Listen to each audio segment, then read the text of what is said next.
आज भी एकजुटता, प्रेम और भाईचारा की प्रेरणा दे रहे हैं।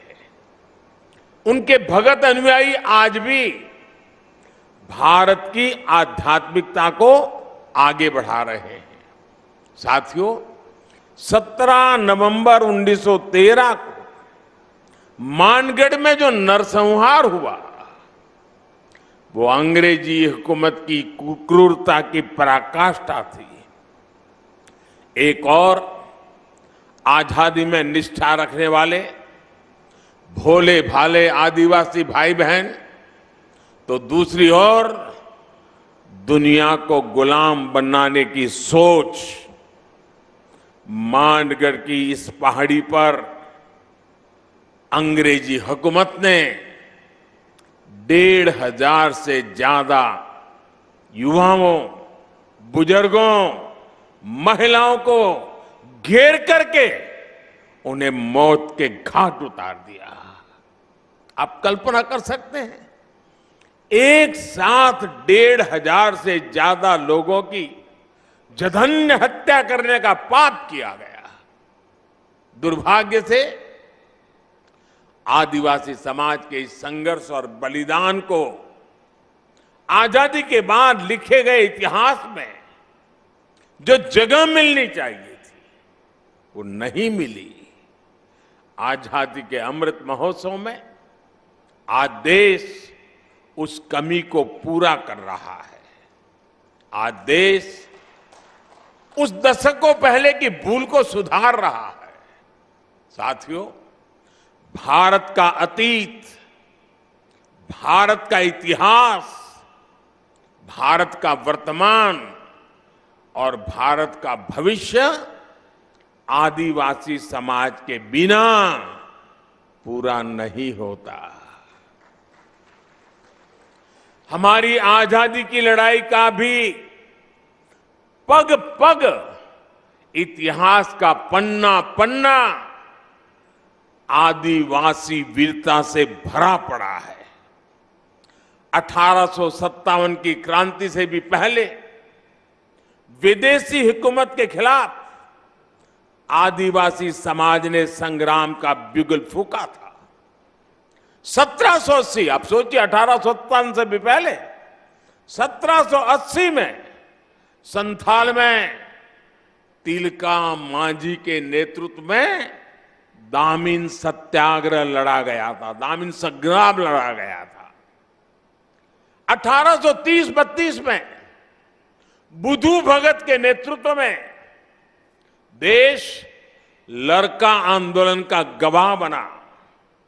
1855 में आजादी की यही ज्वाला सिद्धू कान्हा क्रांति के रूप में जल उठी। इसी तरह भगवान बिरसा मुंडा ने लाखों आदिवासियों में क्रांति की ज्वाला प्रज्वलित की। वो बहुत कम आयु में चले गए, लेकिन उनकी ऊर्जा, उनकी देशभक्ति और उनका हौसला ताना भगत आंदोलन जैसी क्रांतियों का आधार बना।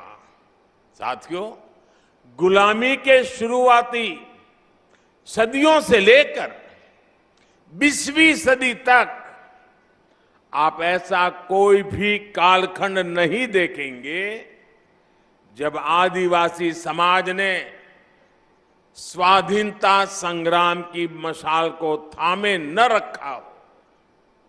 आंध्र प्रदेश में अल्लूरी सीताराम राजू गारू के नेतृत्व में आदिवासी समाज ने रंपा क्रांति को एक नई धार दे दी थी, और राजस्थान की ये धरती तो उससे भी बहुत पहले ही आदिवासी समाज की देशभक्ति की गवाह रही है। इसी धरती पर हमारे आदिवासी भाई बहन महाराणा प्रताप के साथ उनकी ताकत बनकर के खड़े हुए थे। साथियों, हम आदिवासी समाज के बलिदानों के ऋणी हैं, हम उनके योगदान के ऋणी हैं। इस समाज के इसने प्रकृति से लेकर पर्यावरण तक, संस्कृति से लेकर परंपराओं तक भारत के चरित्र को सहेजा और संजोया है। आज समय है कि देश इस ऋण के लिए, इस योगदान के लिए आदिवासी समाज की सेवा कर उनका धन्यवाद करे। बीते 8 वर्षों से यही भावना हमारे प्रयासों को ऊर्जा देती रही है। आज से कुछ दिन बाद ही 15 नवंबर को भगवान बिरसा मुंडा की जयंती पर देश जनजातीय गौरव दिवस मनाएगा। आदिवासी समाज के अतीत और इतिहास को जन जन तक पहुंचाने के लिए आज देश भर में आदिवासी स्वतंत्रता सेनानियों को समर्पित विशेष म्यूजियम बनाए जा रहे हैं। जिस भव्य विरासत से हमारी पीढ़ियां वंचित रह रही थी, वो अब उनके चिंतन का, उनकी सोच का और उनकी प्रेरणाओं का हिस्सा बनेगी। भाइयों बहनों, देश में आदिवासी समाज का विस्तार और उसकी भूमिका इतनी बड़ी है कि हमें उसके लिए समर्पित भाव से काम करने की जरूरत है।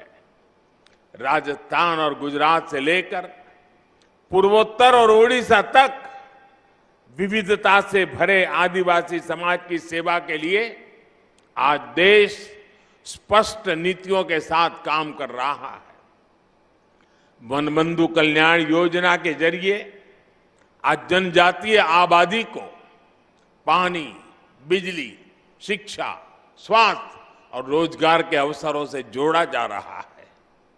आज देश में वन क्षेत्र भी बढ़ रहे हैं, वन संपदा भी सुरक्षित की जा रही है और साथ ही आदिवासी क्षेत्र डिजिटल इंडिया से भी जुड़ रहे हैं।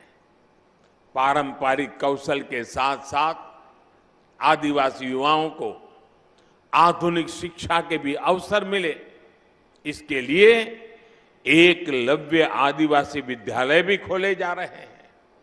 यहां इस कार्यक्रम के बाद मैं जामुगोड़ा जा रहा हूं, जहां गोविंद गुरुजी के नाम पर बनी यूनिवर्सिटी के भव्य प्रशासनिक कैंपस का लोकार्पण करूंगा।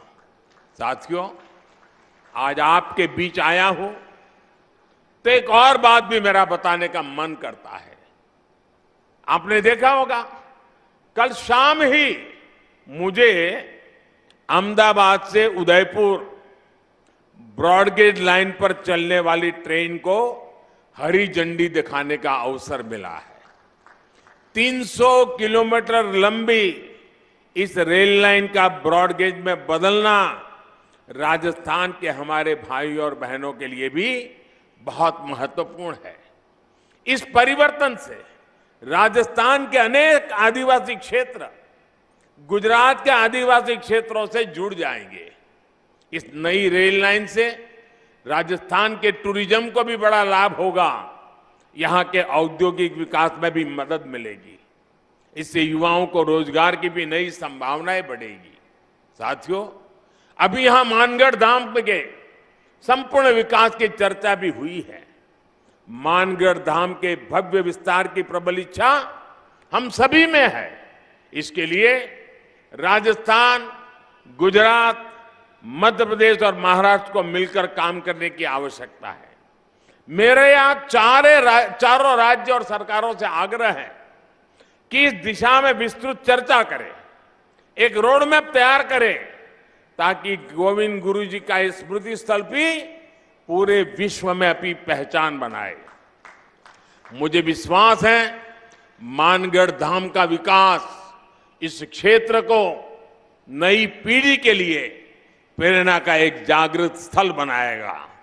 और मैं ये विश्वास दिलाता हूं, क्योंकि कई दिनों से हमारी चर्चा चल रही है, जितना जल्दी, जितना ज्यादा क्षेत्र हम निर्धारित करेंगे, तो फिर सब मिलकर के और भारत सरकार के नेतृत्व में हम इसको और अधिक विकास कर सकते हैं।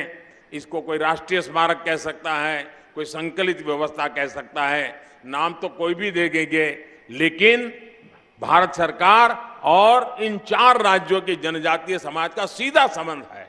इन चारों राज्यों ने और भारत सरकार ने मिलकर के इसको और नई ऊंचाइयों पर ले जाना है। उस दिशा में भारत सरकार पूरी तरह कमिटेड है। मैं फिर एक बार आप सबको बहुत बहुत शुभकामनाएं देता हूं। गोविंद गुरु के श्री चरणों में प्रणाम करता हूं। उनकी धुनी से मिली हुई प्रेरणा से आदिवासी समाज के कल्याण का संकल्प लेकर के हम सभी निकले, यही मेरी आप सबसे प्रार्थना है। बहुत बहुत धन्यवाद।